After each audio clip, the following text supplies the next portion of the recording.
9 अगस्त 1942 बॉम्बे के ग्वालियर टैंक मैदान लाखों के तादाद में लोग जुटे थे और मन से एक बुरे शरीर में से आवाज आते हैं, करेंगे या मरेंगे। Gandhi said, "Here is a dictum for the non-violent soldier of freedom: do or die." Viceroy Linlithgow के मुताबिक 1942 के भारत छोड़ो या फिर quit India movement by part is the most serious rebellion since 1857। इस आंदोलन के चलते लाखों के तादाद में प्रोटेस्टर्स को अरेस्ट किए गए। सभी बड़े कांग्रेस लीडर्स इंक्लूडिंग गांधी को भी अरेस्ट किए गए थे। तकरीबन 10,000 के ऊपर भारतीय शहीद हुए और भारत के बहुत सारे जगह पर पैरेलल गवर्नमेंट भी फॉर्म हुए और भारत का पहला इंडिपेंडेंट टेरिटरी बन जाता है उत्तर प्रदेश के एक छोटे से जिला बलिया। कैसे बलिया बागी बलिया के नाम से पॉपुलर होते हैं, इसके ऊपर मैंने एक अलग सा वीडियो ऑलरेडी बना चुके हैं। जिन लोगों ने अभी तक उस वीडियो को नहीं देखा है, इस वीडियो को देखने के बाद जरूर एक बार उस वीडियो को देखिएगा। उसका लिंक मैं अपने इस वीडियो की डिस्क्रिप्शन में दे दूंगा। सिचुएशन इतना आउट ऑफ कंट्रोल हो गए थे कि ब्रिटिश सरकार ने गांधी जी सहित और कई सारे नेताओं को देश के बाहर ले जाने का प्लान भी बना चुके थे, पॉसिबली टू साउथ अफ्रीका और यमन। लेकिन हालात और बिगड़ने के डर से they ultimately drop down that plan.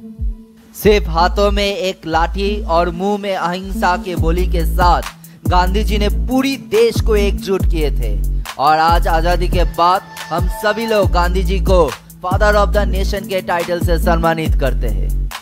लेकिन हम सभी लोग गांधी जी को मानते हैं, उनको पूछते हैं। उनके आदर्श के ऊपर भारत का एडमिनिस्ट्रेटिव भी तैयार हुआ है। भारत के नोटों पर सिर्फ और सिर्फ गांधी जी का ही तस्वीर है। लेकिन क्या गांधी जी इन सब कुछ पाने का हकदार है?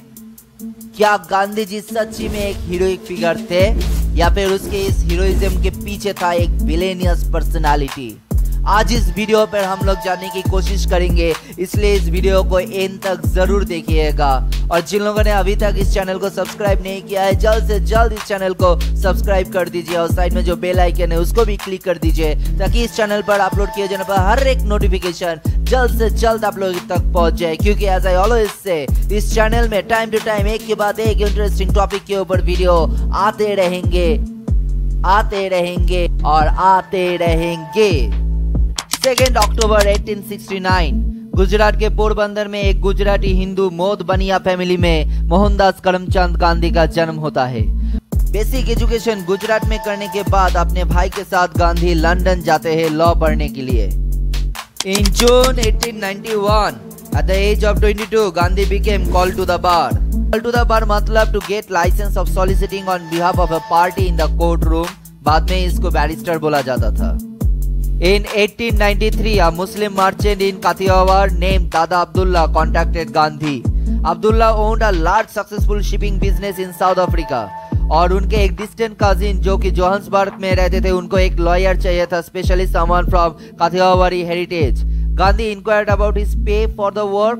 They offered a total salary of £105 plus travel expenses, and he just readily accepted it.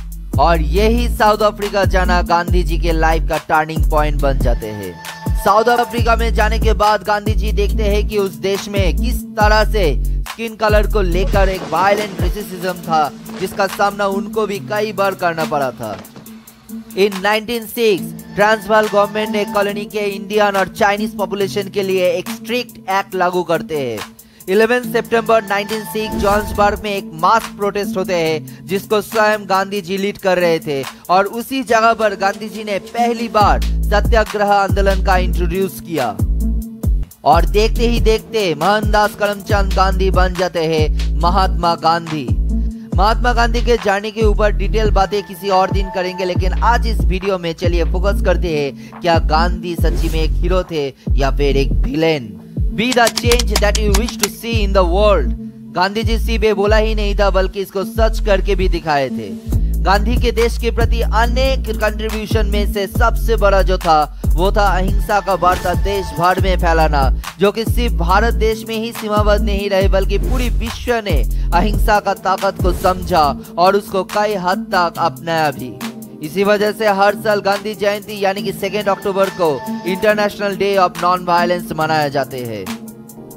देश के राजनीति में भी गांधी ने एक ताकत का संचार किए थे इन द नेम ऑफ सत्याग्रह, जो कि आज के दिन में भी सेवरल पॉलिटिकल पार्टीज यूज करते हैं। उन्होंने women right, religious and ethnic harmony के बारे में भी बात किए और उसको देश भर में बढ़ाने में भी काफी हद तक मदद किए थे। Education for life, education through life and education through out life. Education field में गांधी जी की फिलोसफी ग्लोबली एक्सेप्टेड हुए हैं। उनके माने तो फिर successful education can provide all round development of a child. उन्होंने 7 से 14 साल की उम्र तक कंपल्सरी एंड फ्री एजुकेशन के बारे में बात किए थे। उन्होंने बेसिक एजुकेशन में मातृभाषा का यूज में भी जोर दिए थे। उनके माने तो सिर्फ किताब पढ़ने से कंप्लीट एजुकेशन नहीं मिलता, इसलिए उन्होंने practical knowledge and skill development में भी ज्यादा जोर दिए थे। इकोनॉमी सेक्टर में भी गांधी जी का अलग सा राय थे, जो कि दुनिया भर में सम्मानित हुए हैं और यूज भी किए गए हैं। जैसे कि उन्होंने विलेज सेंट्रिक इकोनॉमी के ऊपर ज्यादा जोर दिए थे। उनके माने तो देश को स्मॉल स्केल इंडस्ट्री के डेवलपमेंट में ज्यादा ध्यान देना चाहिए, क्योंकि देश के मैक्सिमम लोग ग्रामीण समाज से आते हैं। इसलिए उनके हिसाब से ग्रामीण लोगों में अगर आर्थिक सुझाव की जाए तो फिर वो पूरी देश के लिए लाभदायक होगा। लेकिन इतने सारे अच्छे काम के साथ साथ उनको लेकर क्रिटिसिज्म का भी कोई कमी नहीं है, और जो कि कई हद तक सच भी है। गांधी जी ने कास्ट सिस्टम और अनटचेबिलिटी के अगेंस्ट हमेशा सामने आए और अपने आप को हरिजन का लीडर भी घोषित करते हैं, लेकिन खुद ही लोअर कास्ट वार को ग्लोरीफाई करते हैं और कई के माने तो इनडायरेक्टली उस काम करने में भी उन लोगों को सोशली मजबूर किए थे। गांधी एंड वुमेन कंट्रोवर्सी काफी तीखे घटिया चीजों के ऊपर खड़े हुए हैं, जो कि काफी हद तक सही भी है। जहां पर उन्होंने नारी शक्ति सशक्तिकरण को लेकर हमेशा भुकल थे, वहां पर ही महिलाओं को लेकर उनके कुछ बातें काफी हद तक प्रॉब्लमेटिक थी। Gandhi on women bye Pushpa Joshi के किताब के अनुसार बाहर काम करने वाले महिलाएं काफी समय बहुत गंदे परिस्थिति का शिकार बनते हैं, और इस समस्या का हल हेतु गांधी जी कहते हैं घर में रहकर स्पिनिंग करना मतलब चरखा चलाना सबसे रिस्पेक्टफुल काम है। In the year 1946 Gandhi ji 19 साल के अपने भतीजी की बेटी को अपने साथ सोने के लिए कहते हैं, जहां पर गांधी जी फुल्ली नेकेड रहेंगे in order to test his sexual desire and his vows of celibacy. Gandhi ji उस समय 70 साल के हो चुके थे। Manu had lost her mother and was brought up by Gandhi and his wife Kasturba. Kasturba had also passed away when these experiments began. लेकिन in her personal diary, Manu writes, Bapu is a mother to me. He is initiating me to a higher human plane through the Brahmacharya experiments, part of his Mahajnana of character building. Any loose talk about the experiment is most condemnable. Later Gandhi ji अपने ही भतीजी का बेटे का बीबी आभा को इस experiment में शामिल करते हैं। उस समय बहुतों ने गांधी जी के इस कारनामे का घोर विरोध किए थे। His stenographer R.P. Parshuram left his ashram when Gandhiji refused to stop this experiment. 2 editors of his newspaper refused to print parts of his sermons on this unusual sleeping arrangement and subsequently resigned. In her book Sex and Power, author Rita Banerjee writes that Gandhi believed menstruation was a manifestation of the distortion of a woman's soul by her sexuality. On 10th August 1920, Gandhi ji अपने दोस्त हरमन कैलेनबैच को एक चिट्ठी लिखते हैं, जहां पर उन्होंने सरला देवी को अपना स्पिरिचुअल वाइफ बताया, as there was a wedding based on knowledge.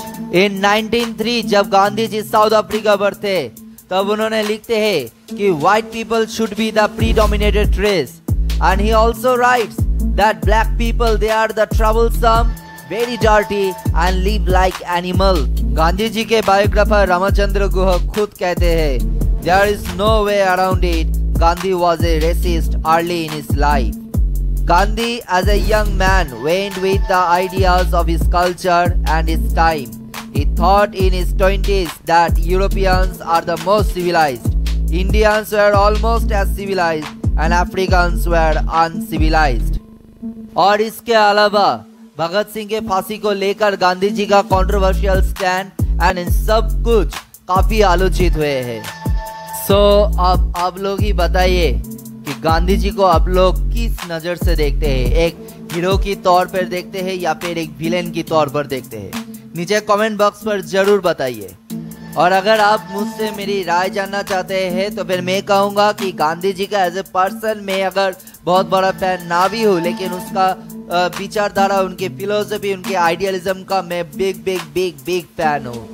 मानते हैं कि as a person Gandhi ji में काफ़ी सारे फ्लॉज थे, काफ़ी सारे खराबी थे, लेकिन उनके जो आदर्श है, उनके जो विचारधारा दर्शन है, उसको कोई भी कभी भी डिनाई नहीं कर पाएंगे। इसीलिए गांधी जी इतने सालों के बाद आज भी पूरे विश्व की राजनीति में आज भी इतना रेलिवेंट है। तो फिर आज के वीडियो यहाँ पर ही एंड करते हैं। आशा करते हो कि ये वीडियो आप लोगों को अच्छे लगे होंगे। अगर अच्छे लगे तो फिर एक लाइक ज़रूर दीजिएगा, और जिन्होंने अभी तक इस चैनल को सब्सक्राइब नहीं किया है जल्द से जल्द इस चैनल को सब्सक्राइब कर दीजिए और इस वीडियो को जितना हो सके शेयर कर दीजिए। मिलते हैं और एक नए इंटरेस्टिंग टॉपिक के साथ। तब तक के लिए bye bye, take care and जय हिंद।